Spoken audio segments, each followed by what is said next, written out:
Okay, it says we're live. All right, let's see if we are indeed live. Can you see it on our Facebook page?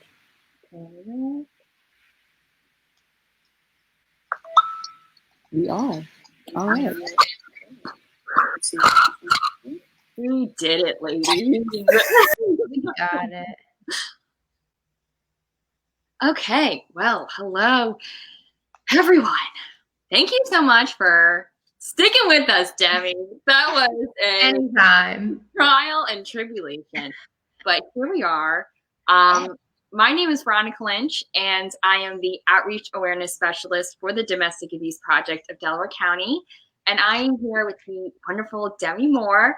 And this month, we're kickstarting our Survivor September month with a fantastic guest, and who I'm very excited to have with us today. So if you want to introduce yourself and let our audience know who you are. Hi, audience. My name is Demi Moore, and thank you for joining. And so, Demi, as we said before, it is Survivor September. So what about your story would you like to share with us today?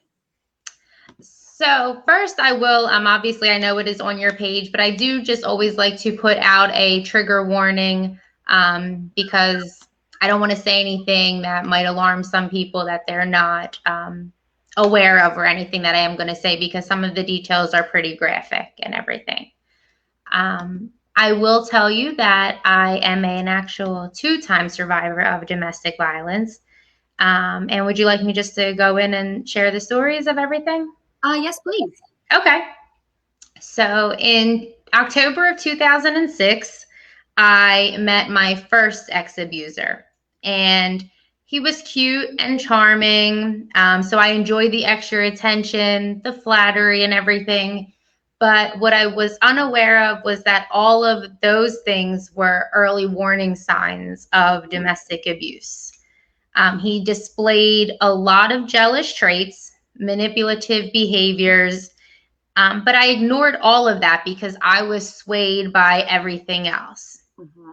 I never really took the time back then, obviously, to look at the excessive phone calls, the always wanting to know where I was. I never looked at that as, a sign of domestic abuse and everything. And then in December of 2006, that was actually the first time that it became physical. So we were actually driving to a relative's of his house, and it was around Christmas time. And I forget now at this point what the argument started over. But at that point, he was driving, I was in the passenger seat, and we were arguing, like I said, and he leaned over and punched me in the face, in the side of the face. So then my head bounced against the window.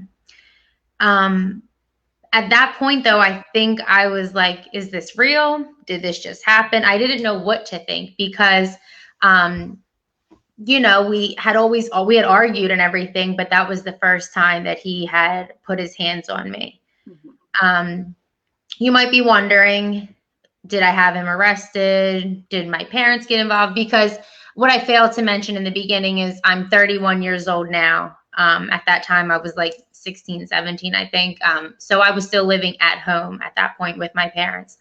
But the truth is I didn't have him arrested, and I was still a cheerleader and everything at this point. So coming home with bruises, and that really wasn't out of the ordinary. So I don't fault my parents at all for not picking up on any of the signs or anything like that. Because it was easy for me to hide them, 16 years old, 17, I'm wearing makeup. It's easy to hide things in that. Also, I didn't grow up in a house with domestic violence. My parents are still happily married and everything, so I didn't grow up in a house with domestic violence. So all of this was new to me, and I wasn't really sure what to do with it. Yeah. So moving on from there, in 2007, I graduated from high school with very low self-esteem as a result of this. I was able to eventually break from that relationship. Him punching me wasn't the only thing. It had escalated to him throwing me through his closet doors, throwing me down. He had spiral staircase in his house. And the last and final straw was he had come after me with a metal baseball bat.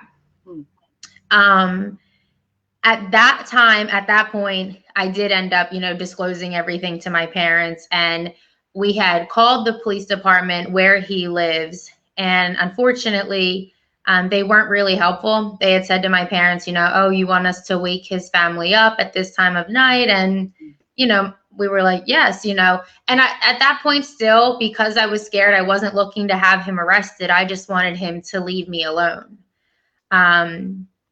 So when I was able to break free from that relationship, like I said, in 2007, I graduated high school. Being put down for so long really tears somebody to shreds, mentally, physically, and emotionally. Absolutely. And looking back now, I demonstrated a lot of depressive behaviors. I had a loss of energy, but I couldn't sleep. I was agitated very easily because I also can criticize myself. What did I do to deserve this? Where did I go wrong type of thing? Because I didn't think after that I had any self-worth, any self-value. I didn't think, I had no confidence. And I really, at that point, I didn't think I could get at a lower spot in my life. Even though I graduated high school, I did go on to college. But because of the low self-esteem and the depression and everything, I ended up developing an eating disorder. And by sophomore year of college, I think it was, my eating disorder was completely out of control. I started out anorexic, so I just wouldn't eat. And then I quickly crossed over to binge eating and bulimic. And by this point, this was easy to hide from my family as well, because now I had lived at school. So I wasn't living at home. So I wasn't seeing everybody on a consistent base. Yeah. I was able to hide it for so long. However, one morning, I was supposed to go up to St. Joe's University in Philadelphia to present some research that I was doing. And I was found lying on the floor in one of the bathrooms by a campus security guard. I had just collapsed from the eating disorder and everything. So finally, in my senior year of college, my eating disorder was out. My secret was out. My roommates had figured out what was wrong with me. They had gone to, I think it was a campus counselor at that point, who then notified my parents. And at that point, I had to confess to my parents that, I had an eating disorder. I had a problem. I needed help, but that I also needed to come home. So I ended up moving home my senior year of college, because I didn't realize how bad it was. And the eating disorder was going to eventually win. I wasn't going to win, at that point, it was pretty much over. But still, through all of that, I graduated from Newman University in 2011 with a bachelor's of science in psychology, a bachelor's of arts in criminal justice, and I ended up graduating summa cum laude. So I did very well through all of this. So from there, I knew that dealing with the low self-esteem, dealing with the eating disorder, still struggling from the abusive relationship, because I never really got the help that I should have probably at that point, because I was hard-headed. I didn't think I needed any help. I still, at that point, I realized dealing with all of this, I have to do something to make sure none of this happens again. I needed to get help for the eating disorder. I needed to do something to help myself. So I started taking self-defense classes, started working out with a personal trainer, and she really taught me proper techniques of working out, but also more importantly, she showed me the proper way to eat, because I was very scared of food. Obviously that was, my enemy. And she taught me that if I train properly, if I eat properly, I can lose weight and do it the right way and, be healthy. So that was, I think, really where I developed my love and passion for physical fitness, health, well-being, training, and all of that. So at that stage of my life, I had graduated from college, and I had applied and attained a job with the state police. So after that, this was in 2012, I now had this new career, and I thought life was great, but I was wrong. Within a year of obtaining my job and becoming a trooper, I met and started dating my second abuser. And after everything that I went through, climbing out of this emotional dark hole, trying to build myself back up, 3 months into us dating, I was once again a victim of domestic violence. The verbal and physical abuse that I endured with him was much worse than anything that I had ever gone through in the past. And I'm not saying that the first time around wasn't bad. That was more of a teen dating violence. And I understand, that's major as well with now. But this time around, it was much worse. It was to the point where I would just walk on eggshells, like in my own home. And by this time, I was living now in my own apartment, which he had eventually moved in with me.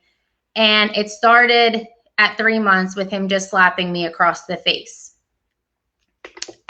At that time, I was like, okay, I should have known from the past, obviously, don't let this happen. But I didn't. I looked past that.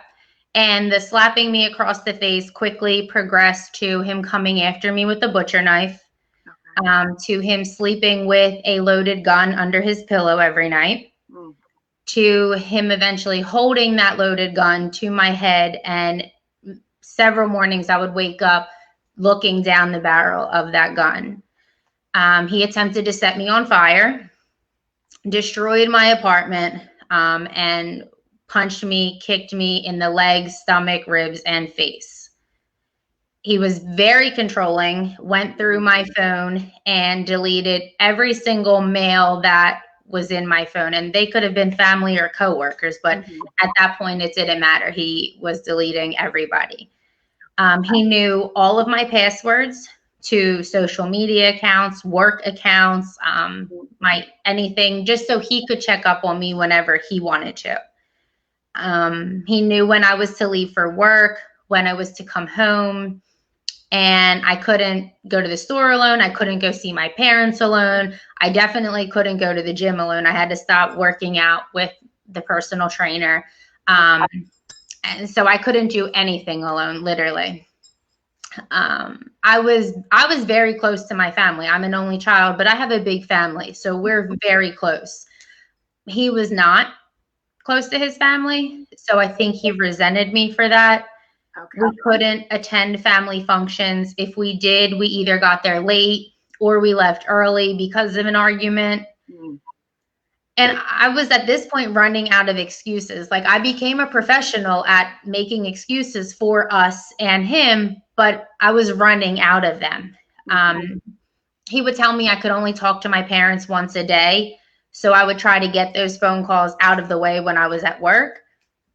I was really being isolated from my family and my friends because at this point I didn't know how to tell anybody what was going on. I couldn't tell anybody what was going on. So they couldn't understand why I was pulling away. I was losing friends. Like I said, at this point, I didn't even know if I had friends anymore because I couldn't tell anybody what was going on. And they took it, I think, the wrong way, rightfully so, because at first they didn't know what was going on. I just became extremely distant. Yeah. And in the beginning, he was not working. So I was our only income. And I was paying for everything, our bills, my rent, student loans, his car payment, gym memberships, phone bills, you name it. I was going broke. And I knew there was a problem when I had a full-time job, yet I had to ask my parents for gas money because I couldn't even put gas in my car. And I knew obviously there was a problem. So after that, with all of the abuse and everything, he thought it would be a great idea to get a dog. I guess maybe he thought it would bring us closer. I don't know. But to save an argument, I did.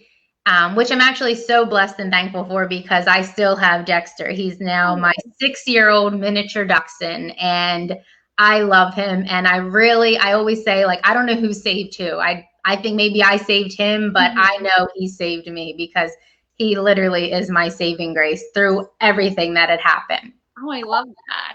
Oh, he's the best. I wish he was here so I could show him to you. Yeah. By now you're probably wondering what happened next. Did she leave him? No. Okay. 4 months, the abuse and everything continued even now with Dexter in the house. And in September of 2014, it got worse again.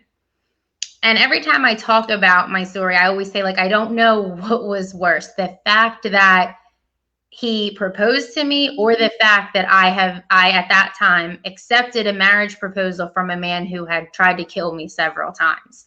Okay. That's something that I still ask myself, because on the outside, we were portraying this happy couple. Now I had this nice diamond to show off.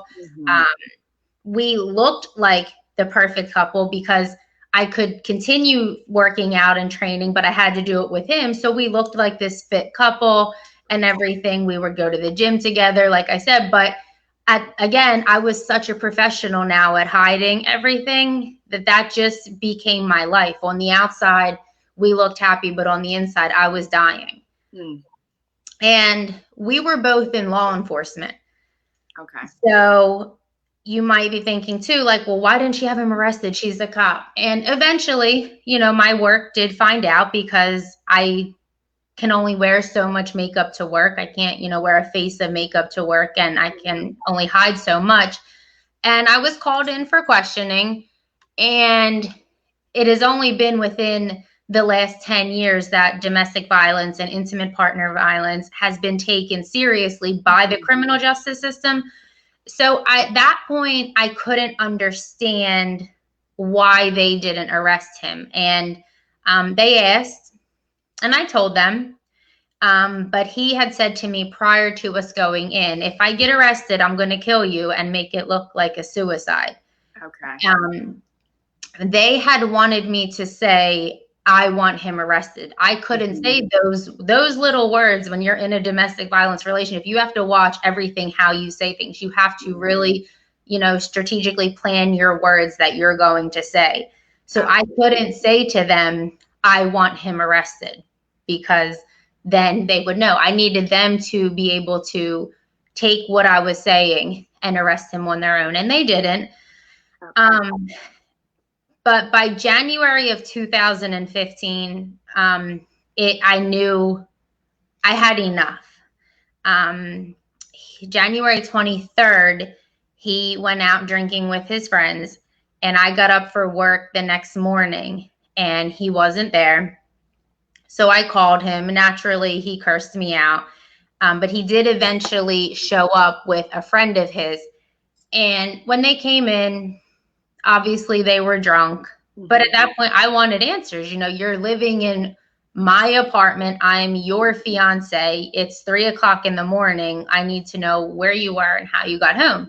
Wow. So I went back and asked questions, and he had got up and shoved me into the wall.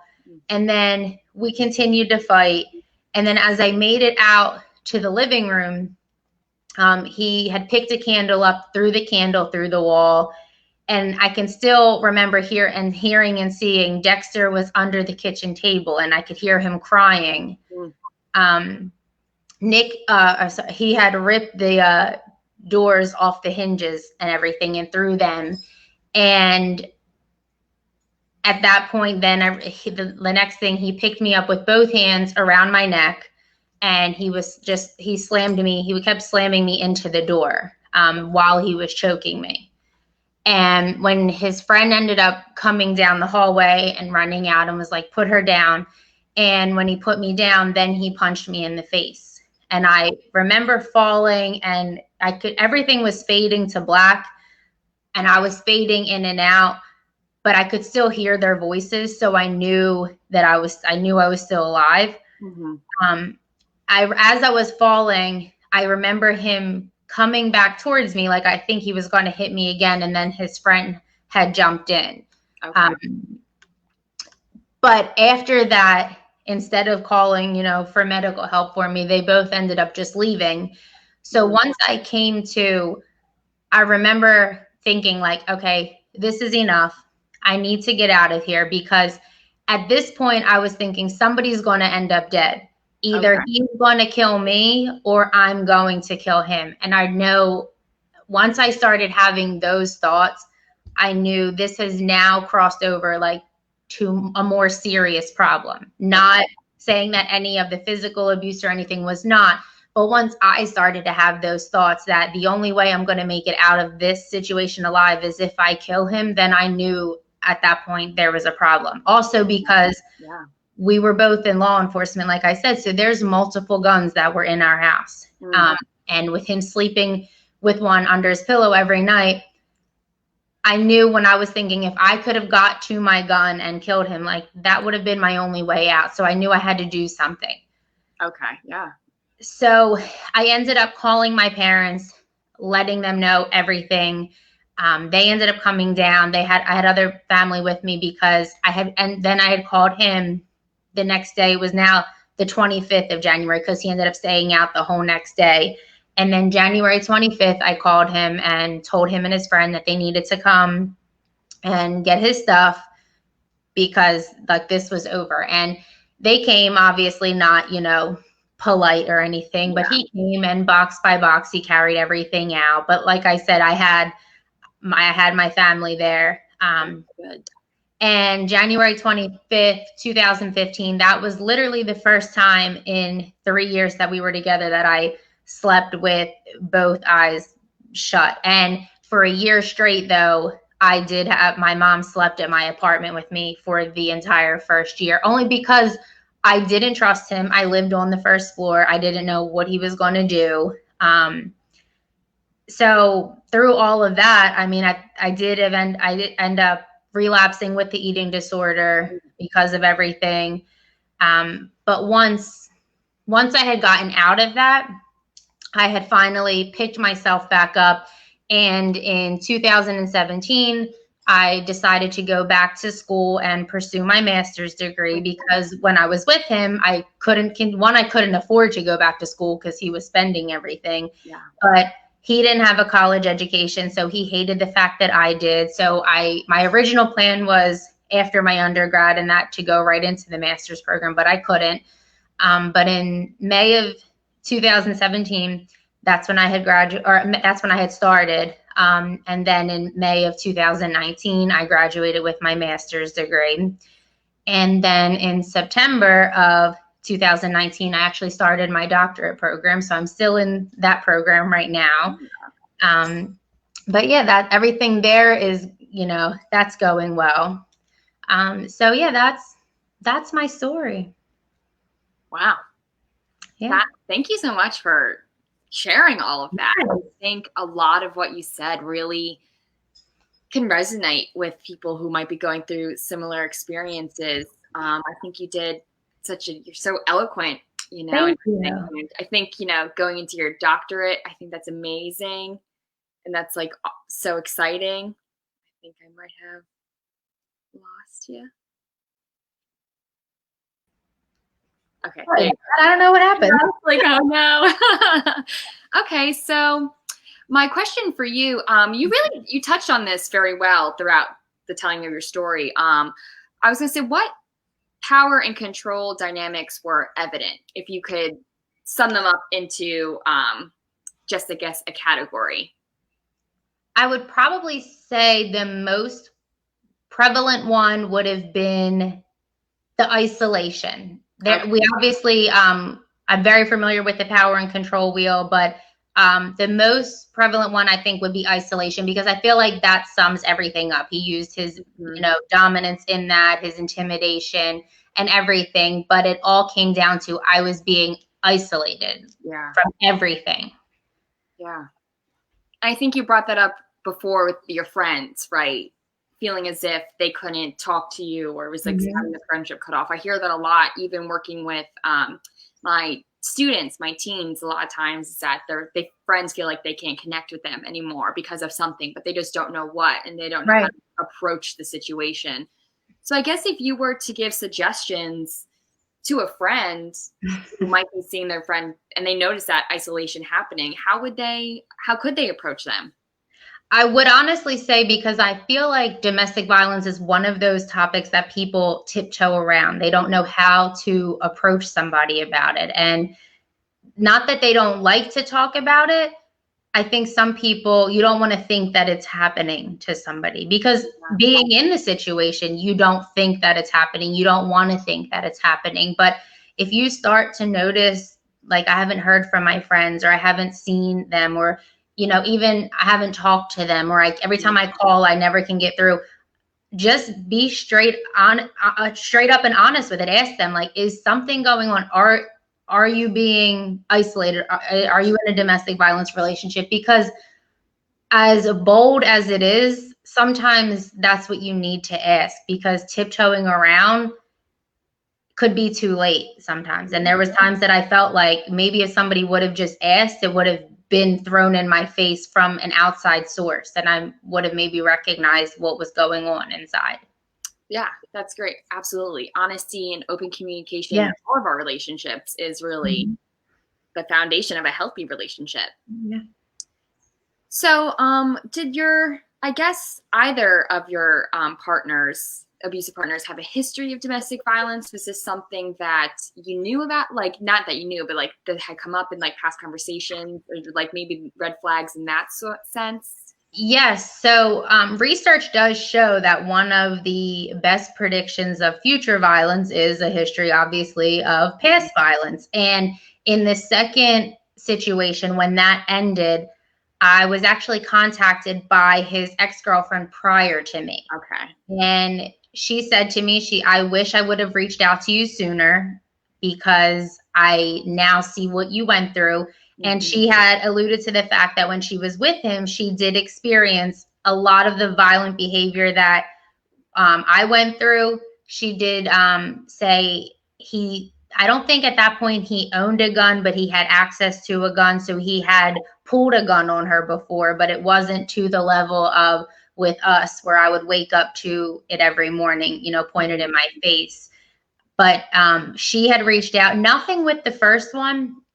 However, after the second one, after we had separated, the girlfriends that he had after me had reached out to me. And I do fault myself there, because I didn't reach out to them, because when I was done, I was still trying to keep myself safe.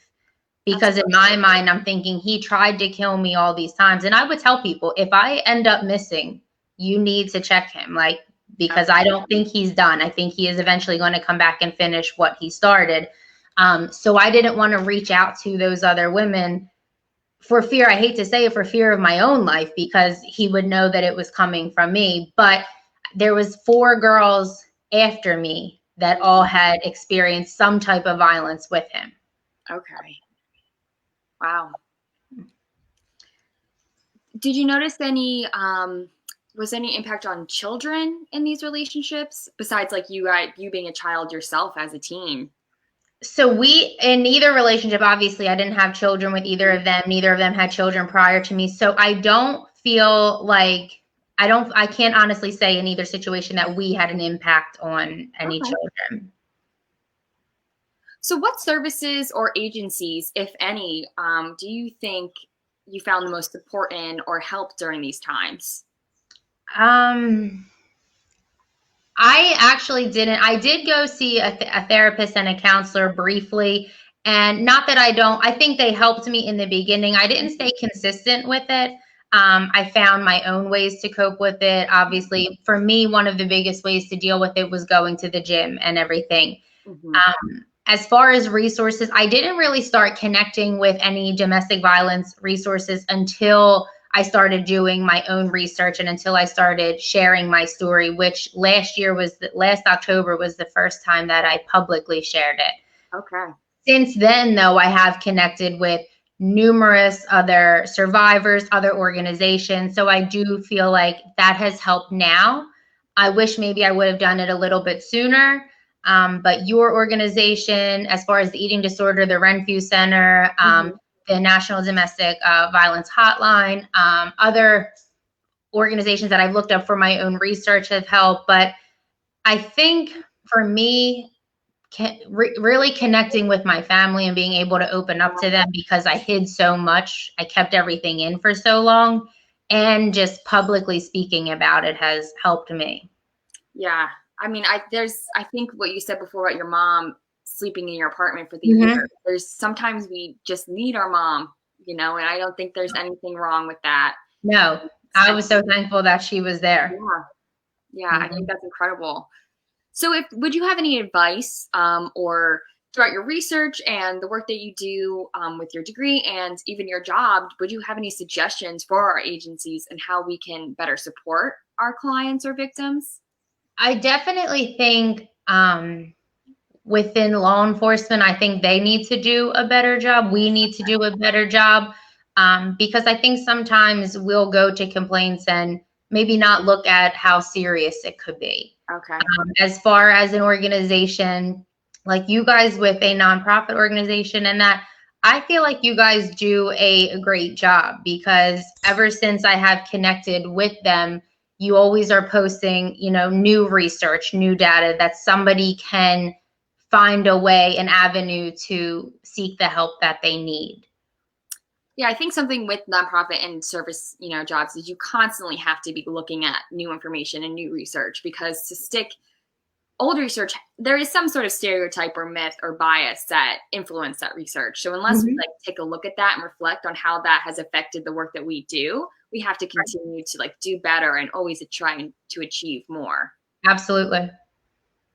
So this kind of goes back to with our story. You mentioned before that when you were a teenager, your family wasn't really aware because of the sports and activities that covers the bruises. And when you were older, you were saying you were able to make excuses, but did anyone else pick up on the red flags on the outside of your relationship? So nobody had brought it to my attention during, but once I had got out and actually broke my silence, I think that's when my family and friends really started to, they put a lot of blame on themselves. Like, I did notice this, or I wanted to reach out, but I didn't. And so during it, nobody reached out, which again, I don't fault anybody for it, because they didn't know how to, and I didn't know how to. But after the fact is when I heard, from a lot of my family, cousins and that we thought this was going on, or we thought something was going on, but we didn't know how to talk to you about it. And two, I will be honest, I can be standoffish, and I probably wouldn't have, if somebody would have asked me, I wouldn't have probably been like, yeah, this is happening. I, again, was so good at making excuses. I would have just went along with that. Do you think even the question would have maybe opened a door for other opportunities of conversation? Oh, yeah, absolutely. Because I know my family's very good at asking questions. So if they would have asked a question and I maybe would have given a little bit, they probably would have continued to push further. And I don't think it would have turned out well, because at that point, even though I knew I might end up dead in this situation, I was still covering up for him. Okay. Yeah. I think that's something that we hear a lot. And of course, right, if you're in a relationship, you do love the person. There is something keeping there that's bonding you, keeping you connected. And it's not easy to just cut that off. And when we are in such a pattern of putting that person before ourselves, it's hard to recognize that our safety is a priority and our health and happiness are very important. And that's actually interesting that you say that, because everybody would say, well, you had to love him. You had to be in love with him for you to stay. And I can honestly tell you, I stayed out of pure fear, because I knew 3 months into the relationship, something was wrong. So I never had the opportunity to fall in love with him, because from that point forward, every day was an argument. And everybody says, well, why did you stay? Like, why didn't you just get out? And the actual answer is fear. Yeah. One, a lot of my friends at that time were married or in relationships, so I wanted that. But I stayed out of pure fear, and especially in our situation, because statistics show that in a domestic violence situation, if the abuser has access to a gun, which we had multiple, it increases the chances of the victim to die by 500%. So I knew if I just wanted to be like, hey, you know, I don't want this anymore, I knew he was going to kill me. Yeah. It wasn't a thought. He just never, you know, like I said, the gun was loaded. I woke up to it. He would pull it on me constantly. So I knew I had to stay. Yeah. No, I think that's a fantastic point to bring up, because I think that's a lot of the stigma, right? Is that people don't understand what could possibly keep a person there. So I think thank you for bringing that up. Also, you bring up your job. Did that have any influence over your relationship? I know you said before going in and being like questioned. Was that something that you think was done in a trauma-informed or victim prioritized way? Or do you think that maybe hindered you leaving the relationship at all? I think I started to question myself, because I asked myself, like, morally and ethically, how can I go to a domestic call at work and arrest somebody, you know, guy or girl, for beating up their spouse? How can I do that and come home and have a clear conscience, knowing what I'm allowing to happen at my own house, and I'm not having anything done? Because I never called the cops. The only time my work had found out is because I did go to work, and I think I was like crying out for help, but I think I said and I woke up this morning and he punched me in the face, and somebody had heard that, took that to a supervisor, which then, you know, I started to think more of maybe this could be my breakthrough to get out. Maybe this could help, but it didn't. But I think personally, I struggled with, how can I do my job the correct way if I'm allowing these crimes to occur in my own home and I'm not having anything done. Okay. Wow. So I'm trying to think. So that's how how you do your job been influenced at all by what you've gone through? Have you noticed how your approach to certain cases or calls change, or even your research and going into your doctorate? So as far as work, which is a separate story, I'm actually on light duty. I've suffered a brain injury that I'm recovering from. So I'm not out on the road right now. So I can't really speak as far as how I would handle it, because I haven't been in the situation since. But as for my research, definitely, I feel like my original topic was to do my dissertation on domestic violence, how it has since changed for other reasons, as far as the institution that I attend, but I still continue to conduct my own research on domestic violence. And I'm in the process now of writing a paper on that and everything, just to keep up with it. And also, I have recently wrote a book that I'm looking to release next month, with it being Domestic Violence Month. And in that, in my story, I share my entire story with everything. So it has helped with me putting, you know, future research, what I want to do, the research that I'm doing now on domestic violence. Can I ask what your research focuses on with domestic violence? So for that topic, what I wanted to do is victims' perception of life after domestic violence. Okay. So I am actually far into it. I had just gotten some pushback from the university as far as interviewing victims because of the trauma and everything, which is totally understandable. Okay. Wow. It was I think that's fantastic.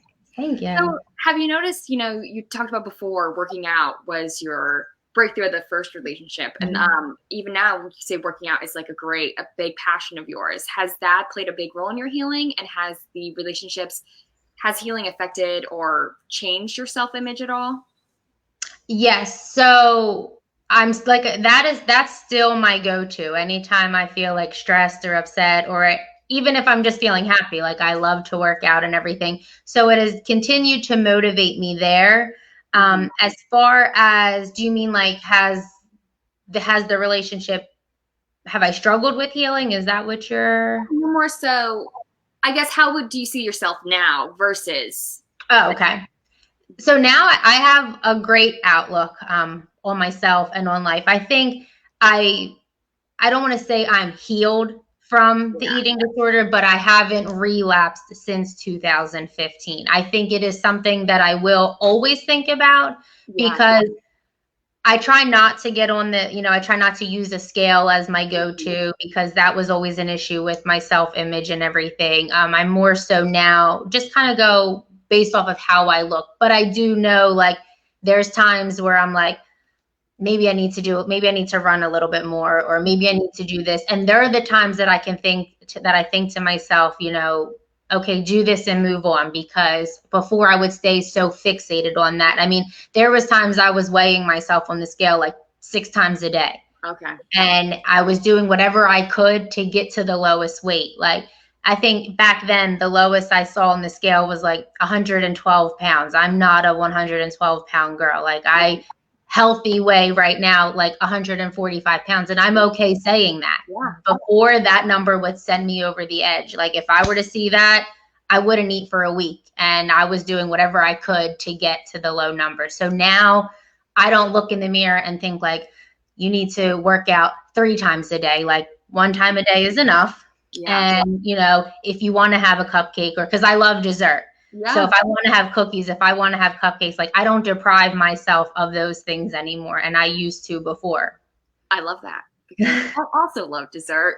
And I'm also some person who I think, food can be something that is like a sense of like joy, right? But Yes. also just being able to move your body and like use your body is such like a privilege, so I think that's fantastic. So is there a certain message or point of inspiration if you could give people who might be going through the same thing, or even haven't gone through but just might be needing something to hold on to, that you could give out? Yes, I always live by, and I tell people, don't be ashamed of your story, and don't be scared to share it, because it really could save somebody's life. I mean, from 2015 until 2019, I didn't talk about it. And when I started to talk about it, I connected with so many people that said, I didn't go through this, but I have a friend that went through this, or I went through this. And I think, had I maybe started sharing my story earlier, it would have helped, I think, in my healing process a lot better, because I still to this day, I struggle with, like, I have major trust issues. So I think maybe if I would have addressed it earlier, I might not be where I'm at right now, like, with still struggling with it. And so that's my biggest thing. I tell people, don't be ashamed of it. Like, because I'll be honest with you, if I didn't go through that, I wouldn't be able to have this conversation with you right now. I wouldn't be able to stand on other platforms that I have done. I wouldn't be able to start a new career journey that I, plan to. I wouldn't be able to do a lot of things. Yeah. So I think with me sharing my story, and if somebody else can share their story, then we can save other people collectively. Or, I can save myself, but I might be able to save somebody else if they think like, wow, she was able to talk about it and now I can. Or maybe I can reach out to her and talk to her because I'm going through the same exact thing. Yeah.